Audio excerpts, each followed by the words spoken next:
On May 13, 2021, Mark Lee's Tale tweeted, "No guillotine can take away the head I'm about to give him." This is the Museum of Twitter, the show where we talk about the most important tweets in the history of Twitter.com. It's Subscriber Sunday, where my subscribers get to nominate and then vote on which tweet I cover, and they finally have me covering a K-pop tweet. And this has been described to me as the horniest tweet in all of K-pop. And it's also just an incredible way to be horny online. I apologize if I mispronounce any of this, but this tweet is about Doyoung, who is a member of the K-pop group NCT, and Mark Lee's Tale here is saying that no guillotine can take away the head they're about to give him. This, of course, is a pun on how a guillotine cuts off people's heads, and head is a euphemism for, you know what, I feel like Wilford Brimley in The Firm said it best. Intimate acts, oral and whatnot. So yeah, this is an extremely horny tweet. But I wanted more K-pop context on this, so I asked one of the Discord members who nominated it, Ronghael, to explain to me everything about Doyoung, about how this tweet is used on K-pop Twitter, and just anything else she felt like explaining to me. Give me a little background. Who is Doyoung? How did he become famous? What group is he a part of? And what does he mean to you? So Kim Doyoung is one of the first members ever introduced to the group called NCT.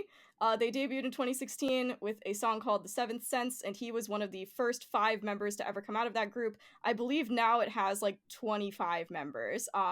But keep in mind, they're not all doing the same group stuff at the same time. They have a lot of different units, and he is the main vocalist of NCT 127, which is an 8-member group, and the 127 is based on, I think it's either the longitude or latitude of Seoul. Please don't cancel me, and Citizens. And it's a more experimental group. They made a lot of controversial songs, and he is their main vocalist that tends to hit a lot of the high notes. He hits a lot of the really good like bridges and melodies.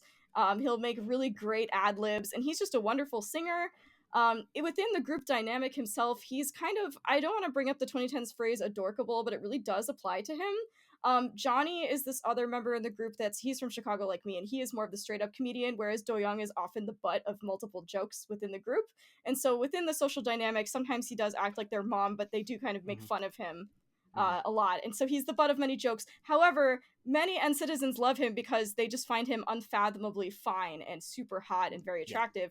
But he is super goofy, and he has this very adorable, sincere quality about him, where even when he's getting like roasted by his group mates or made fun of a little bit on variety shows, he goes on this one variety show called I Live Alone a lot, which is a pretty famous show. It's about celebrities that live alone.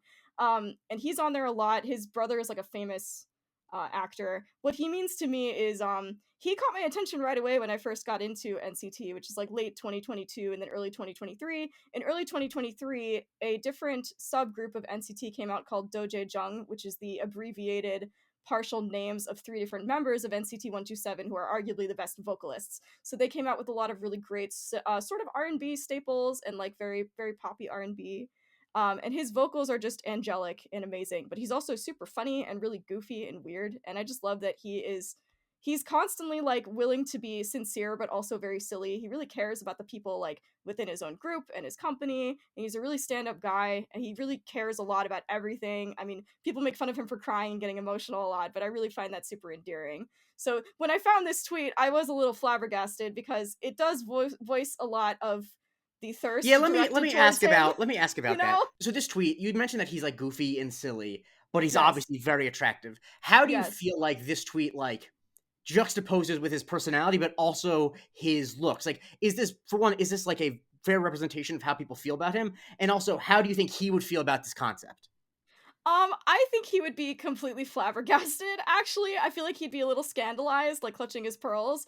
I think at a certain point when you get to be a celebrity, you know that your fans are a little thirsty. But N-citizens are like, how do I put this in a good analogy? N-citizens and their thirst tweets, it's like Eagles fans and the Eagles. Like it's the same kind of like unhinged nonsense that you expect from this fandom. And the tweet to me, when I first saw it, I was just like, yeah, I mean, this tracks with how thirsty N-citizens tend to be, which N-citizens are like the fandom name. Yeah. There's a lot, K-pop Twitter in general, especially NCT Twitter, is full of people who do a lot of gay shipping. So there's a lot of people who within 127 will ship Doyoung with somebody else. And when I first saw this tweet, I just thought, I was like, this is pretty out of character compared to how he is as a person. So it made me burst out laughing. But now it's become such a joke because it is like so beyond the realm of like what most people would consider like Doyoung fans tend to be like, because he is sort of a goofy but also reserved and polite person. but yet his fans are foaming at the mouth insane. Yeah. And I find it really funny, actually. So what you're saying, to go back to a point you made, that no guillotine is the K-pop equivalent of Go Birds. Yeah. But and the last thing, like, you mentioned you as before we started that, Yeah. no guillotine can, like, this line has been attributed to beyond just Doyoung. And how do you Yes. feel like, is it used a lot in other K-pop spaces for other K-pop stars as well? So it's not, this phrase isn't necessarily used, but people do compare other really unhinged thirst tweets to the no Got it. guillotine tweet. And also one of the main reasons for the context behind people saying no guillotine is, obviously you look at his outfit and it's like it's like an 18th century costume. Yeah. This was from when he was performing in the musical version of Marie Antoinette as a side character called Got Cat it. Person. So Interesting. videos of him doing his lines from that musical, like it was a Korean musical. They translated all of this musical into Korean. He did that for like, I think, a few months in 2021, and it was a big deal. He's currently in a musical now as well. And he really loves musical theater. So when people posted these videos, it was like finally getting to see him in his full outfit. I think people kind of lost their senses a little bit. Although they tend to lose their senses when he shows like an inch of his abdomen. So I'm really not that surprised. Since this was tweeted, do you think that K-pop Twitter has gotten more, less, or stayed the same amount of unhinged? I want to say maybe more, just because some groups have kind of fed into it a little bit more. I know the Zero Base One, I not to call anyone out specifically, but the Zero Base One fans are also really unhinged. But NCTzens have this reputation for being like especially unhinged, along with like ARMY, I think, and also some Stray Kids fans. Also, just to point out the name of the person who tweeted this, there's a huge trend among K-pop Twitter stans to name themselves like boy group member name and a body part. So like, there's a famous one called NCT Nipples. There's one that's, so like, now this Bang makes Chan's sense for me. toe. Yes, exactly. So there's one that's like Bang Chan's left toe. I've seen all sorts of crazy ones. So this is Mark Lee's tail. Mark Lee's tail, which is funny, which is assuming Mark Lee has a tail, which I saw him, I don't think he has one. Not great. And also, like, I don't frequent funny. places like this, but I have been on the internet long enough to know that people just don't have tails unless it's like a little something else going on there. It's not innocent. People don't get tails innocently. No.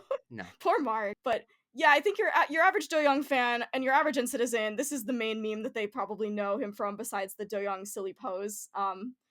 But I think that K-pop Twitter, it's always going to be a little bit unhinged. I think that there's a lot of stuff I found, like K-pop moments that would kill Achilleans, and it's just thirsty pictures. There's lots of thirst edits. It will never go away. But NCT is especially like guilty of doing a lot of these, like NCT fans, which I love NCT fans. I am one. I'm insane. I really want to thank Ronkel for coming on. I would not have been able to do this episode without her. All of that context I did not know, and it was very helpful. A thing I learned when I was doing research for this is that Mark Lee's tail actually got briefly banned from Twitter when Twitter was shut down in Brazil, which just goes to show that Brazil is the stan community's strongest country. And as I mentioned, this line has been applied to other people, and here are some non-K-pop examples. Dia here applied it to Catherine Hahn as Agatha Harkness. Fana applied it to Tom Hiddleston shirtless, and Husky Venus spoke for all of us when they applied it to Mads Mikkelsen drinking a beer. It also was even referenced on the Instagram page of a fashion magazine called Men's Folio. They posted a photo of Doyoung and said, no amount of Doyoung could ever take away the guillotine or whatever, ... So yeah, there's been a lot of discussion on K-pop Twitter of whether or not Doyoung has seen the tweet.